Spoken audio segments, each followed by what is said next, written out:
வணக்கம். செய்திகளூடாக மீண்டும் சந்திக்கின்றோம். இலங்கையில் 2025 ஆண்டு இடம்பெறப் போகின்ற 77வது சுதந்திர தினம் தொடர்பாக குழு ஒன்று நியமிப்பதற்கு அமைச்சரவை அனுமதி வழங்கியிருக்கிறது. இந்த குழுவை நியமிக்க சொல்லி மிக முக்கியமாக பொது நிர்வாக மாகாண சபை மற்றும் உள்ளூராட்சி அமைச்சிடம் சமர்ப்பிக்கப்பட்ட ஒரு ஆலோசனைக்கு அமைவாகத்தான் இந்த குழு நியமிக்கப்பட போகிறது.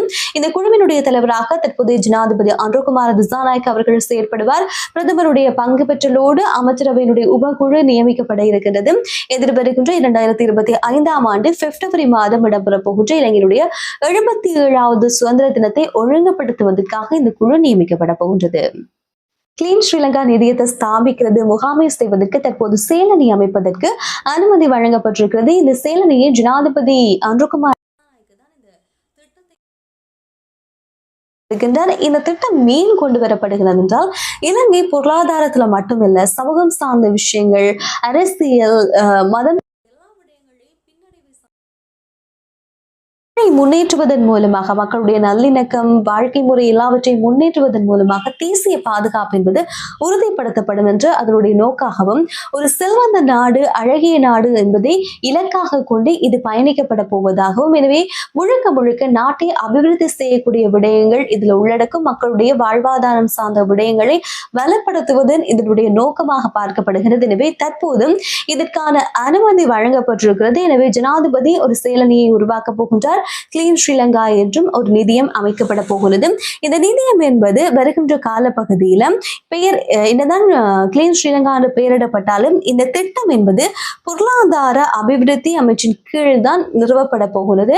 எனவே புதிதாக திட்டம் என்பது கொண்டு வரப்படுகின்றது. சரியான முறையில் நடைமுறைப்படுத்த வேண்டும். இதற்கு முன்பாக ஆட்சிக்கு வந்தவர்கள் இலங்கையை ஒரு குட்டி சிங்கப்பூராக மாற்றுவோம் என்று நிறைய கதைகள் எல்லாம் சொல்லியிருந்தார்கள். ஆனால் அது அப்படியே தலைகீழாக மாறிய வரலாறுகளும் இருக்கிறது. எனவே நல்ல திட்டங்கள் கொண்டு வரப்படுமாக இருந்தால் அது மக்களால் ஆதரிக்கப்படும் என்பது வலிமையான ஒரு விஷயம். எல்லாவற்றையும் பொறுத்திருந்து பார்க்கலாம். எப்படியான முன்னகர்வுகளை தற்போதைய அரசாங்கம் மேற்கொள்ள போகின்றது என்று. நாடாளுமன்ற உறுப்பினர்கள் முன்னாள் ஜனாதிபதிகளுக்கு வழங்கப்படுகின்ற சிறப்பு சலுகைகளை கட்டுப்படுத்துவது தொடர்பாக ஆராயப்பட்டிருந்தது. அந்த ஆராயப்பட்ட அறிக்கை இப்போது கையளிக்கப்பட்டிருக்கிறது. இந்த விடயத்தை ஊடகவியலாளர் சந்திப்பு இடம்பெற்ற நேரத்தில் அமைச்சரவையினுடைய பேச்சாளர் நளின் ஜெயதிலக் அவர்கள் சொல்லியிருக்கின்றார். சொன்னதோடு நின்று விடாமல் ஜனாதிபதி தேர்தல் இடம்பெற்றதுக்கு பிற்பாடு பரிந்துரைக்காக ஜனாதிபதிகளுக்கு வழங்கப்படுகின்ற முன்னாள் ஜனாதிபதிகளுக்கு அதே போல நாடாளுமன்ற உறுப்பினர்களுக்கு வழங்கப்படுகின்ற சிறப்பு சலுகைகளை கட்டுப்படுத்துவது தொடர்பாக ஆய்வுகள் மேற்கொள்ளப்பட்டது. அந்த அறிக்கை எங்களிடம் கிடைக்கப்பட்டிருக்கிறது.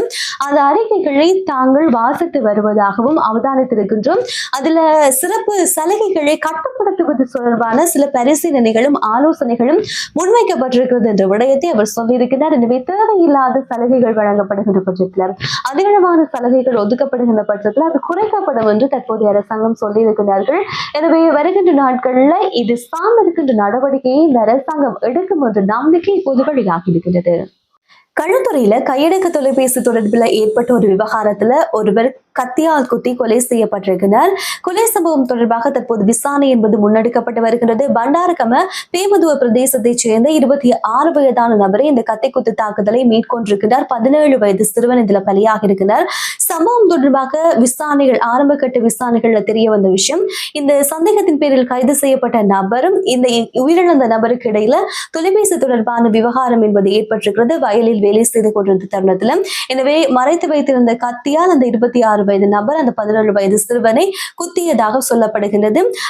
பலத்த காயங்களுக்கு உள்ளாகியவர் அந்த இடத்துல பலியாகி இருக்கிறார். அருகில வேலை செய்திருந்த பிற நபர் ஒருவர் ஓடி சென்று அந்த கத்தியை பறித்ததாக சொல்லப்படுகிறது. தற்போது கத்தி போலீசாரிடம் கைப்பற்றப்பட்டிருக்கிறது. மேலதிக சிகிச்சைக்காக அவர் உடனடியாக வைத்தியசாலைக்கு கொண்டு செல்லப்பட்டாலும் அவர் உயிரிழந்திருக்கின்ற ஒரு துப்பாக்கி சம்பவம் என்பது பதிவாகி இருக்கிறது.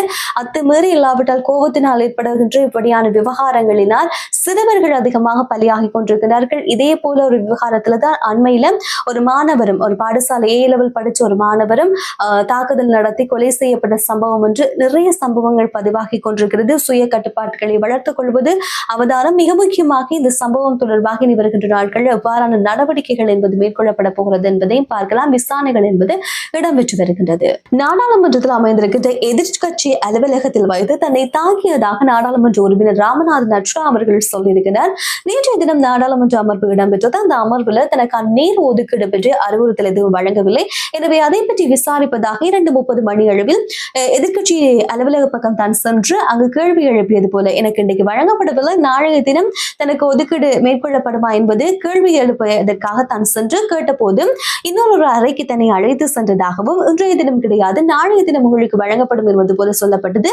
எந்த அடிப்படையில இந்த விடயங்கள் எல்லாம் மேற்கொள்ளப்படுகிறது என்று தான் கேட்ட பொழுது, இது சுஜித் என்று சொல்லப்படுகின்ற ஒருவரால் தான் மேற்கொள்ளப்படுகிறது, அவரிடம் சென்று கேட்க சொல்லியும் அவர்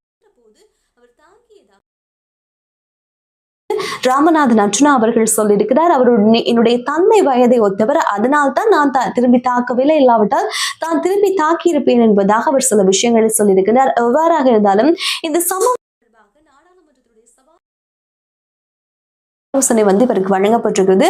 நாடாளுமன்றத்தில் இது பற்றியும் பேசப்பட்டிருந்தது. எனவே இது பற்றி எதிர்வருகின்ற நாட்கள் எப்படியான விடயங்கள் மேற்கொள்ளப்படும் என்பது பார்ப்போம். இது போன்ற பல குற்றச்சாட்டுகள் ஏற்கனவே நாடாளுமன்றத்தில் இருக்கிறது. நாடாளுமன்றத்துல இதர கட்சி உறுப்பினர்கள் நாடாளுமன்ற உறுப்பினர்களை தாக்கினார்கள் என்றெல்லாம் சென்ற வருடம் எல்லாம் நிறைய சம்பவங்கள் இடம்பெற்றிருக்கிறது. இப்போது இது முறைப்பாடு செய்யப்பட்டிருக்கிறது. இதுல நாடாளுமன்றத்தினுடைய முதல் நாள் அமர்விலேயே சஜித் பிரேமதாஸ் அவர்கள் அமர்கின்ற எதிர்கட்சி ஆசனம் அதுல ராமநாதன் அர்ஜுனா அவர்கள் போய் அமர்ந்திருந்த காணொலிகளையும் நீங்க பார்த்திருப்பீர்கள். ஆனால் அது முதல் நாள் என்றபடினால ஆசனங்கள் யாருக்கும் ஒதுக்கி பெயர் என்பது குறிக்கப்படாத காரணத்தினால் அது ஏற்படுது என்று சொல்லி அதற்கான பதிவுகளையும் விளக்கங்களையும் அவர் வழங்கியிருந்தார் என்பது குறிப்பிடத்தக்க விஷயம். இது பற்றி இருக்கிற உங்களுடைய கருத்துக்கள் இருக்குமாக இருந்தால் மறக்காம கமெண்ட்ல சொல்லுங்க. நாளைய நாள் செய்திகளோடு சந்திக்கலாம். நன்றி, வணக்கம்.